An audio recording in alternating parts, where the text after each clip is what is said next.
Salut les amis, aujourd'hui j'aborde une thématique différente de ma première vidéo. Il s'agit d'un combat d'escrime de haut niveau commenté. Et pour cela, je suis accompagné d'un sportif de haut niveau. Bonjour Jérémy, bonjour à tous. Je suis Alex Fava, je fais partie de l'équipe de France d'épéum. Je suis membre du club de Saint-Gratien. J'ai 28 ans et en parallèle de ma carrière sportive, j'ai récemment été diplômé d'une école de commerce et aujourd'hui je suis en contrat de travail aménagé pour les sportifs de haut niveau à la Bred Banque Populaire, ce qui me permet de poursuivre mon double projet sportif et professionnel. Et je tiens à préciser qu'au moment où on tourne cette vidéo, Alex a récemment terminé deuxième d'une épreuve de Coupe du Monde sélective. Encore félicitations Alex. Merci beaucoup Jérémy. Sinon, pour ceux qui ne me connaissent pas, je m'appelle Jérémy Cadeau, je suis fleurettiste, j'ai 31 ans et comme Alex, je suis sportif de haut niveau, membre de l'équipe de France. Et je suis également maître d'armes titulaire d'un DES GEPS. Pour vous resituer le contexte de cette vidéo, nous sommes à l'épéum senior en Hongrie à Budapest à l'occasion d'une épreuve sélective de Coupe du Monde. Il s'agit de la 6e épreuve sélective de la saison. L'objectif de la vidéo en 4 points sera d'apporter des données complémentaires aux images visualisées, d'avoir le ressenti personnel du sportif pendant le combat, d'avoir une analyse technico-tactique, physique et mentale propre au sportif et d'avoir une analyse statistique complète de ce combat. Vous me retrouverez à gauche de la piste, je suis droitier poignet cross et jusqu'ici mon meilleur résultat était une finale de Coupe du Monde en 2014 à Paris. Je serai opposé à Bogdan Nikishin, un Ukrainien de 37 ans qui est très expérimenté puisqu'il occupe actuellement la 2e place au classement international. Au cours de sa carrière, il a glané 17 podiums en Coupe du Monde, dont 6 victoires et il est également champion du monde par équipe. Très bien Alex, tu as quelque chose à ajouter ? Bah écoute, si toi aussi tu aimes l'escrime, abonne-toi à l'escrimeur moderne. Et si tu kiffes cette vidéo, partage-la.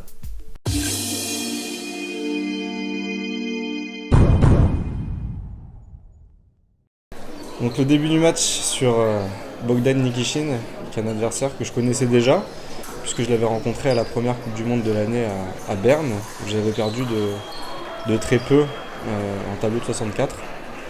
Je sais que c'est un adversaire très expérimenté et au moment d'aborder le match, je connais vraiment ses points forts, à savoir la gestion des moments clés dans les matchs, beaucoup de sang-froid et un tireur qui est très à l'aise dans son terrain.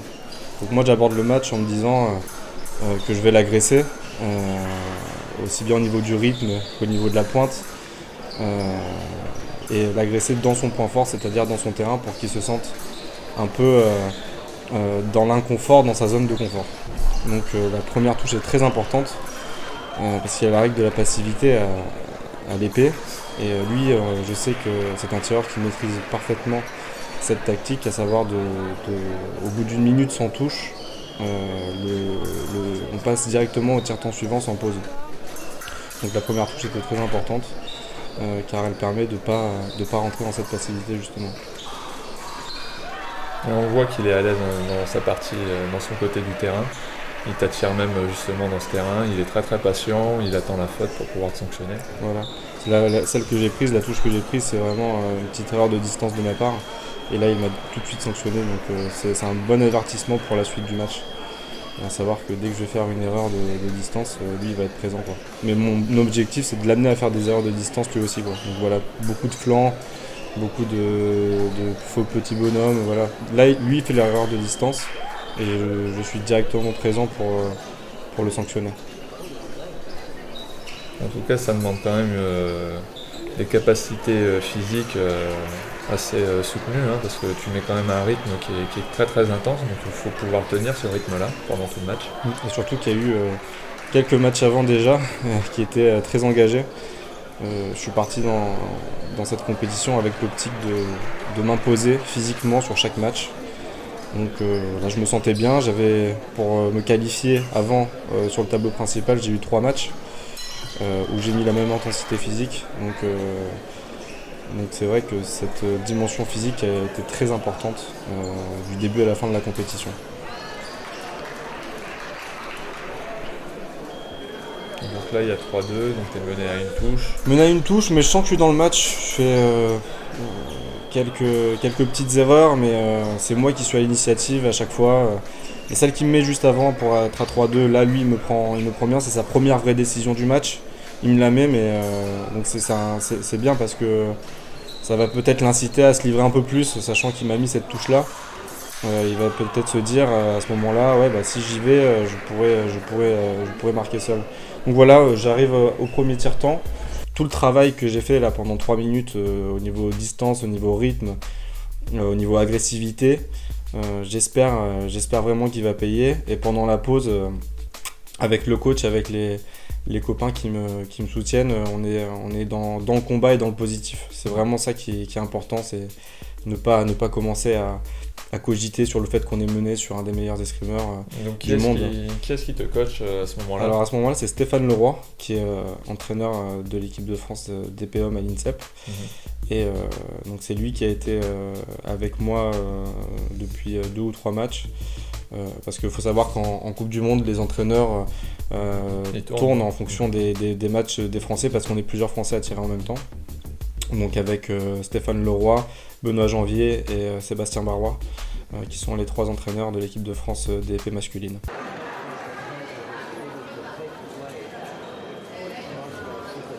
Donc j'aborde le deuxième tiers-temps avec la même détermination que depuis le début de match et même depuis le début de la compétition, à savoir aller vers l'avant, maîtriser la distance, maîtriser le rythme, maîtriser l'agressivité.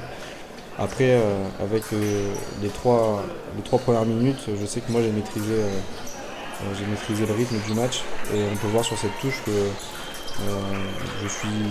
j'ai fait une attaque dans l'attaque, on dit, dans une ligne basse. Et ça a été fait parce qu'il a encore une fois fait une erreur de distance. C'est pas lui qui est parti, mais c'est moi qui ai provoqué son départ.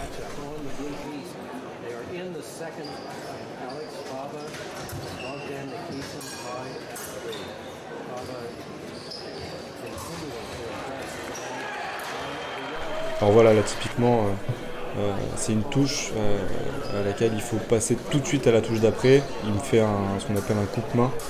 Donc c'est très bien fait de sa part, très bien exécuté. Je sais que je ne vais pas en prendre 15 comme ça, donc il ne faut pas que je m'arrête sur cette touche pour pas me bloquer sur la suite du match en me disant tiens, je peux prendre un coup de main à n'importe quel moment. Donc là, dans ma tête, je suis tout de suite passé à la touche d'après. J'ai pas été dans le négatif et j'ai pas été dans le blocage. C'est une touche qui nécessite quand même pas mal de réussite, hein. On peut pas le mettre en place à chaque fois, je suppose, ce genre de touche. Ah oui, exactement. Ah oui, ça demande de la précision, que ce soit exécuté parfait dans le bon temps. Une petite erreur de distance de ma part. Non, c'est très bien fait, c'est une très bonne touche, mais bon, je sais que c'est des touches quand même assez rares finalement, donc voilà, je m'arrête pas là-dessus, quoi.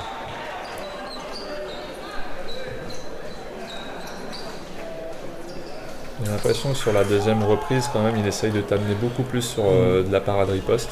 Et là, justement, sur la touche précédente, je suis parti, et malgré le fait de partir de loin, il a pris la parade, mais j'ai réussi à remiser parce que j'étais très agressif de la pointe, quoi. Donc même dans son point fort, j'ai réussi à mettre la touche tout seul. Et ce qui a provoqué dans la touche d'après, il est parti au pré-aller, au milieu de piste, et moi j'étais tout de suite présent parce que j'avais cette volonté d'aller vers l'avant. Et c'est le genre d'erreur qui m'indique que lui n'est pas au top à ce moment-là, parce que c'est pas le genre de tireur qui va faire normalement un cadeau au pré-aller, quoi, en partant sur moi fort, mais pas sans préparation. Donc là, c'est ce qu'il a fait à la touche suivante. Moi, ça ne peut que me rassurer. Là, pareil, je suis présent au corps à corps, il part en milieu de piste.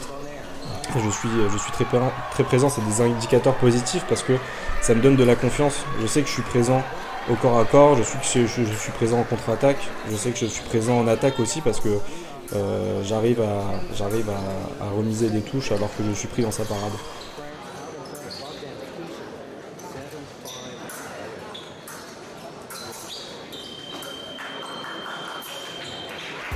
Un tiers-temps très positif parce que je suis passé de 3-2 pour lui à 7-5 pour moi, donc plus 3 en 3 minutes. Mais après voilà, dans ma tête, je suis pas plus 2, je suis dans mon match, je suis pas en gestion de score à ce moment-là. Je sais que lui, il aura du sang-froid.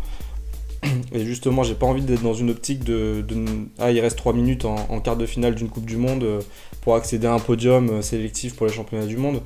Là, je suis dans une optique de faire mon match et Et je suis pas là pour ne pas prendre de touches, je suis là pour en mettre. Et je pense que c'est ce qui a fait la clé du match. Mais ça se voit hein, d'ailleurs, parce qu'on voit que tu es dans l'échange et tu es dans le combat. Hein. C'est que ce que tu essayes de mettre en place, il y a du combat, il y a de l'échange, et tout de suite tu es sur la remise, tu es tout de suite dans la combativité.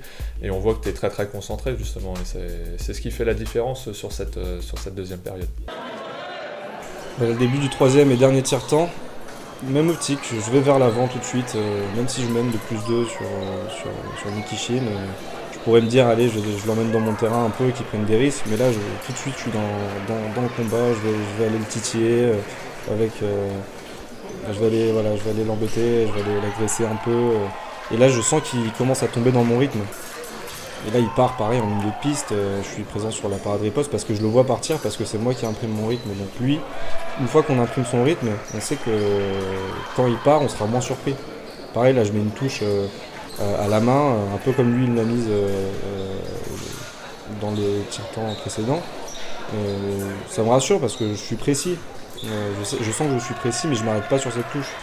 Là, il part encore une fois, je fais tout de suite une contre-attaque. Et il part au préalé, il refait une fleur. Je sens que le match, là, je sais qu'il a basculé pour moi. J'ai l'ascendant psychologique et l'ascendant au niveau du score. Et voilà, j'essaye de rester lucide dans ma tête. J'essaie de pas paniquer. Je lâche un peu trop vite mon terrain, là. C'est pour ça aussi que j'ai pris la touche précédente. Voilà, toujours dans le combat, toujours si je pars, même si je pars pas bien, je pars avec l'envie de toucher, avec la détermination. Je suis prêt dès le préaller, je suis présent. Après le match là, donc forcément il se précipite, puisqu'on est en troisième période, donc il y a quand même pas mal de touches d'écart, donc il essaye de changer, je pense, hein, il essaye de mettre la pression, oui, tout à fait, mais sauf que moi je recule pas, je lâche pas facilement mon terrain. Bon là elle est bien faite, elle est au pied, mais après je sais que c'est tout le travail qui a été effectué avant qui paye maintenant, parce qu'il aurait pu travailler plus, il aurait pu faire des plus longues préparations, il aurait pu m'embêter, il aurait pu chaque touche, mais en fait les touches se sont très rapidement enchaînées avec beaucoup de réussite pour moi, parce que j'ai allumé simple quasiment à chaque fois. Donc là on est en fin de période, tu te sens comment physiquement? Je réfléchis pas à ça. Là voilà, le match, je mets la 15e touche et dans mon souvenir, parce que c'est assez compliqué maintenant à froid d'analyser en fonction de ce qu'on ressentait sur le moment, mais dans mon souvenir, je suis passé tout de suite à l'autre match. Moi j'avais un objectif lors de cette compétition, c'était d'aller le plus loin possible, de gagner cette compétition. Donc du coup, à chaque match que je gagnais, c'était une étape qui était remplie pour passer à l'étape suivante. C'est pour ça que j'ai pas d'euphorie. Je sais que j'ai fait le travail à ce moment-là et j'ai envie d'être tout de suite sur l'autre match pour aller le plus loin possible.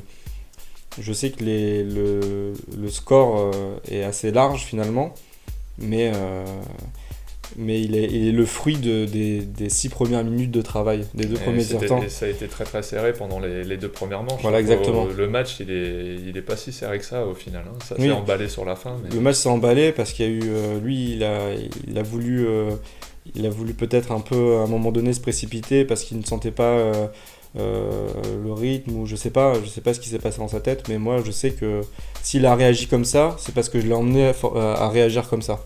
Il y a eu beaucoup d'incertitudes générées. Hein. Franchement, si ton objectif initial c'était justement de le mettre dans une zone d'inconfort sur ses points forts, je pense que ça a été bien réussi. Tout le travail qui a été fait sur tes préparations, dans la gestion des incertitudes, tout ce que tu as mis en place et tout ça, ça a rendu compliqué la tâche. On voit qu'il n'est pas très très confiant dans ce qu'il fait. Il a eu pas mal de déchets, mine de rien. Il y a eu des moments où il arrive à t'intercepter le fer et il loupe ses ripostes. Donc c'est là où toi, tout de suite dans la combativité, tu arrives à remiser. Donc c'est toutes ces petites choses-là accumulées qui ont fait que le match, après, l'écart au niveau du score s'est créé. Tout à fait. Ouais. En tout cas, très, très belle prestation, très beau match, Alex. Merci beaucoup, Jérémy. Encore félicitations. J'espère reproduire ce genre de performance lors des prochaines échéances. En tous les cas, voilà, ça reste un match référence pour moi, aussi bien dans la façon de l'aborder que dans la mise en place tactique, que dans la sensation de touche. Donc voilà, je vais essayer de me servir de ce genre de match pour essayer de trouver une certaine régularité sur le circuit des Coupes du Monde. Ok, merci Alex pour Merci tes à toi, commentaires Jérémy. et tes analyses. Et puis Merci beaucoup. bon courage et bonne continuation pour la suite de la saison. Bah également. Au revoir les amis. Au revoir. Si vous avez aimé cette vidéo, n'hésitez pas à la liker. Ciao les amis.